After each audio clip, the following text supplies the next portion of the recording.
Hello, I recently did a review of this. It's called VHS's Life. It's a machine for helping to clear mould off videotapes. Actually, it does more than just VHS. With different spools, it can be used to clean many different formats of tape. It's very useful.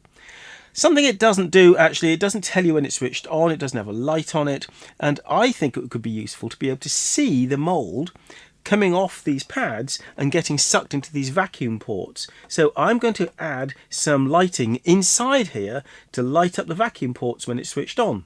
This originally came with mains adapters, 12 volt for the vacuum cleaner and 24 volt for the main unit, but I found it better to get UK ones just because you don't have to mess about with adapters that way.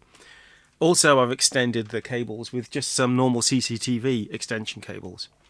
When I'm installing LEDs inside these chambers, I want to make sure I don't interfere with the fit between the lid and the main unit, so I'm going to use very thin enamel coated wire for wiring up the LEDs. I've been asked not to show the insides of this machine because people keep pirating it, so you'll just have to imagine. But why would you pirate it anyway? It's so sensibly priced, you should just buy one if you want it. I'm going to use 4 blue LEDs in each of the vacuum towers. I was wondering if they should only illuminate when the machine is switched on here, but I've decided to connect it to the 24 volt input, so whenever it's powered up, the lights are on.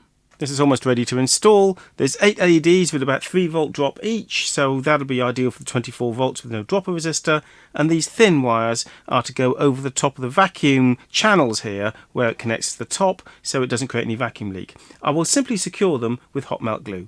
Okay, that's the LEDs mounted at the bottom of the vacuum stacks. I think this is really going to help us see mould as it comes off tapes. Let's try one.